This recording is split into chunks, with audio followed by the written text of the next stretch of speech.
सदगुरु कबीर साहिब के पावन चरण कमलों में साहे बंदगी साहे। अनेक संतों ने नाम सुमिरन के बारे में कई तरीके बताए हैं और कई तरह की वाणियाँ कही हैं। इस संदर्भ में वंश गद्दी के 14वें वंशाचार्य पंत श्री गृंद मुनि नाम साहब ने अपने आलेख में कुछ इस तरह बताए हैं कि परमात्मा की झांकी और नाम सुमिरन कैसे किया जाता है। मैं उसका कुछ अंश आपके समक्ष प्रस्तुत करना चाहता हूँ। परमात्मा की झांकी पाने के लिए हृदय को निर्मल दर्पण के समान बनना होगा। हृदय पवित्र हो और भगवान की ओर परमात्मा के दर्शन होंगे। साधना का प्रधान लक्ष्य ईश्वर उन्मुख होना। समग्र कर्म, सभी व्यापार, समस्त जीवन का एक एक पल, हृदय का रेसा रेसा, शरीर का रोम रोम परमात्मा अर्पण होना चाहिए। साधक तो केवल अपने को ही नहीं अपितु समग्र विश्व कोटि कोटि ब्रह्मांड को प्रभु के चरणों में अर्पण कर देता है। उसके लिए अपना जीवन और यह विश्व निर्माल्य है। निःशेष सद्गुरु की प्रेरणा से ही संभव है। परंतु एक बात तो हम करते रहें, सदैव अहरने सोते जागते उठते बैठते भगवत स्मरण स्वाभाविक रूप में होता रहे। संसार के विषयों से मुख मोड़कर हमारी समस्त इंद्रियों भगवान को ही विषय करें। मन प्रभु का मनन करें, कान सद्गुरु का गुणगान सुने, जीभ भगवान का गुणानुवाद गाए, आँखें सद्गुरु और संतों का दर्शन करें, हाथ पैरों से जन सेवा करें। सद्गुरु तो रोम रोम में छाए हुए हैं, हृदय के सिंहासन पर विराजमान हैं। भीतर की आँखें खोलकर और आवरण हटा देने पर परमात्मा की झांकी जब मिल गई तो उसके स्मरण के बिना एक क्षण के लिए भी कल नहीं। प्रियतम का स्मरण तो प्राणों का प्रधान अवलंबन है ही। स्मरण किए बिना प्राण टिक नहीं सकते। यही सच्चा स्मरण है।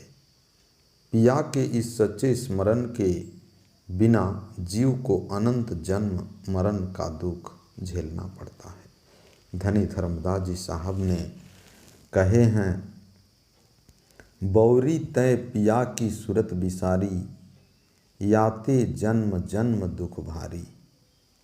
जात बरन की पहर चुनरिया, लाजन मरी है बिचारी। अपने पिया की खबर भूल गई, औरन सो रती प्यारी। या कारण तुम जन्म गंवायो, गुरु की कही ना मानी। काम क्रोध में आन समानी, सद्गुरु को ना पहचानी। यह भव सागर जन्म सुधारो, मानो सीख हमारी।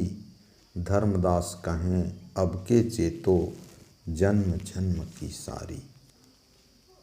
सहज स्मरण के द्वारा समस्त वृत्तियाँ जब प्रभुमय हो जाती हैं तो हृदय का दर्पण स्वतः उज्ज्वल हो जाता है और प्यारे की तस्वीर उतर आती है।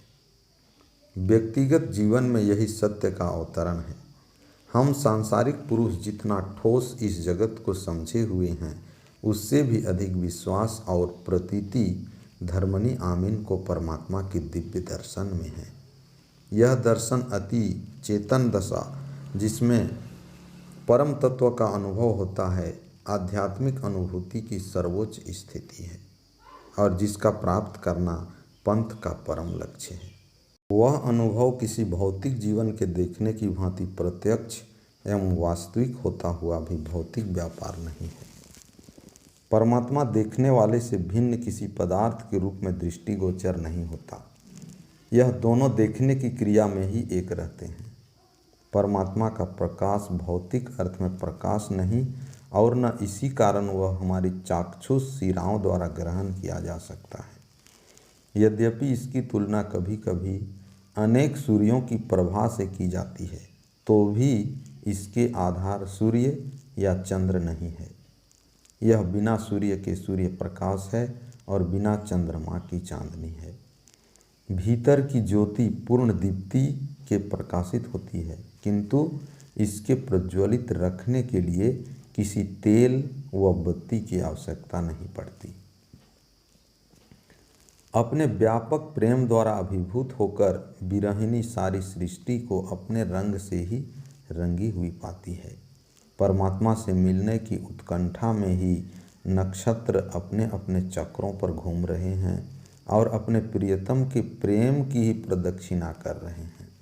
सारा विश्व उसे प्रसन्न करने के लिए बेचैन है और इसी के निमित्त उसके चरणों में अपने को अर्पित कर देना चाहता है। जीवन पथ में प्रतिपल साजन की झलक मिलती रहे, सदैव उसका स्मरण होता रहे, मन उसके ध्यान में विलीन हो जाए, हृदय उसी रंग में मस्त रहे और वाणी उसी के रंग में रंगी रहे। यही बार बार भिन्न भिन्न प्रकार से धर्मनी आमीन ने बतलाया है। मन को परमात्मा के चरणों में बांधकर भगवत सेवा तथा विवेक बुद्धि से संसार के कर्म करते रहना चाहिए। यही साधक द्वय के उपदेशों का सार है। सत्य पुरुष की पूजा प्राणों की गति से मिलकर एक हो जाए, प्राणों में सद्गुरु की अविराम क्रीड़ा होती रहे। सत्य ही देखें, सत्य ही सुने, सत्य ही बोलें, अन्यथा कुछ होवे ही नहीं। बस सतत स्मरण का अखंड आनंद बना रहे। नाम का स्मरण ही हृदय में प्रेम की ज्वाला जलाएगी और प्रेम की यह ज्वाला ही साधना का परम प्राण है। जो प्रभु प्रेम का दीवाना हो गया, उसका मन चकनाचूर हो गया। परमात्म रस में वह अहर्निश छका रहता है, क्योंकि वह सदैव प्रभु को ही देखता रहता है। जागते समय नाम का स्मरण करता रहे और सोते हुए मन में लौ लगी रहे, प्राण वहीं अटके रहे।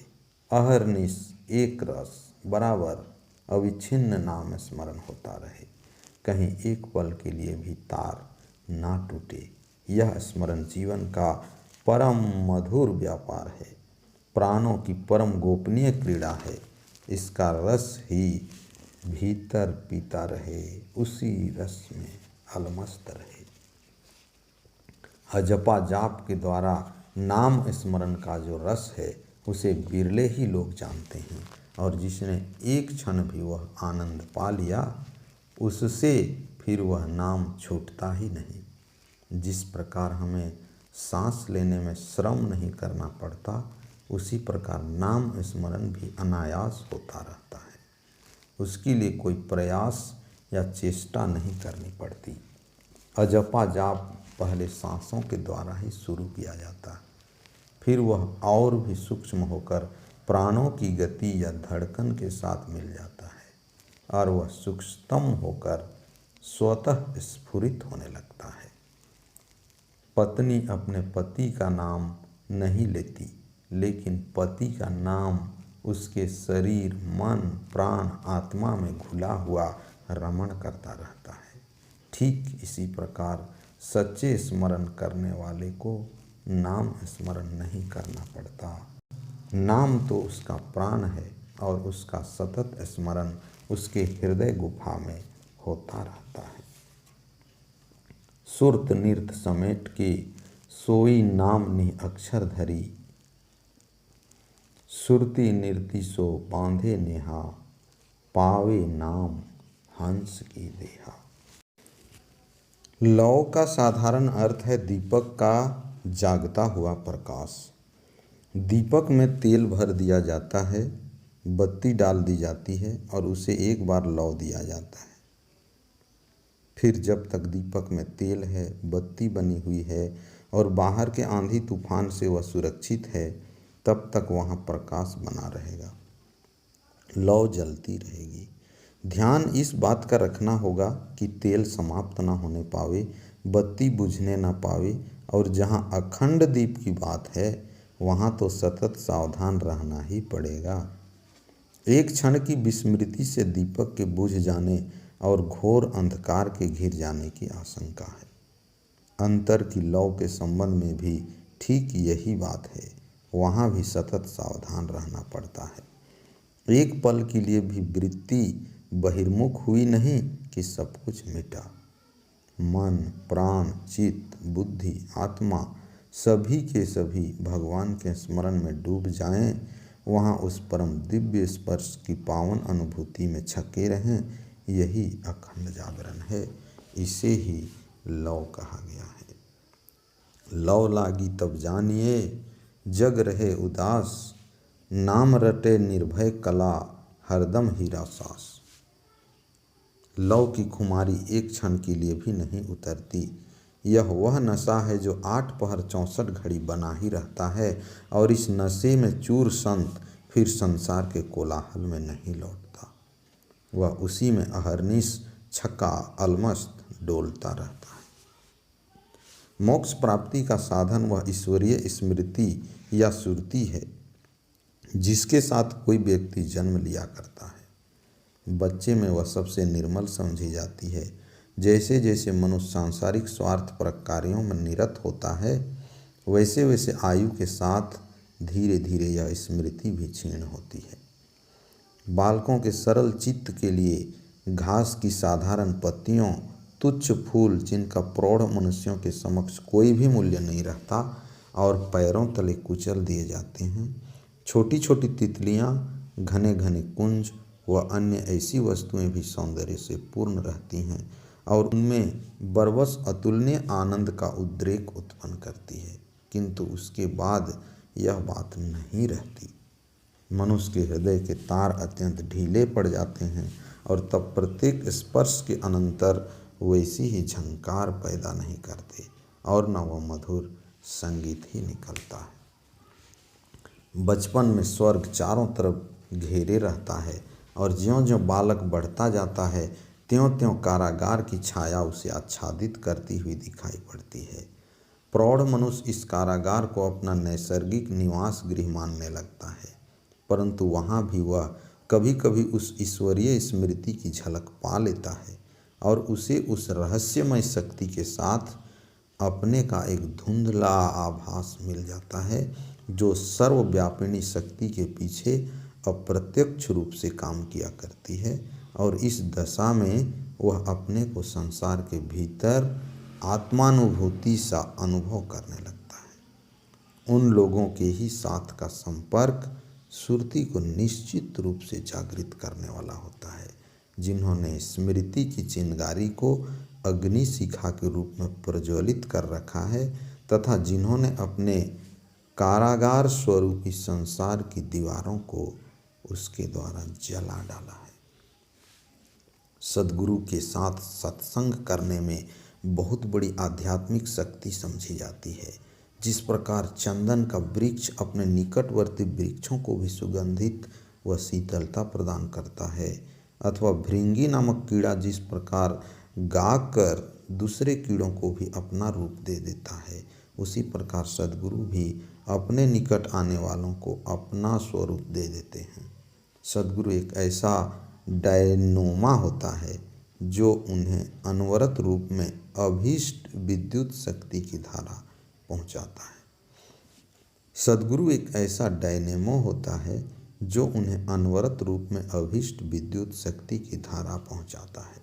सद्गुरु की संगति को ही सत्संग कहा जाता है। साधक के साथ सदा सद्गुरु का रहना आवश्यक है, जो आध्यात्मिक यात्रा को पूर्ण कर चुका हो और जो साधक के कष्टों तथा सुखों से भिज्ञ भी हो।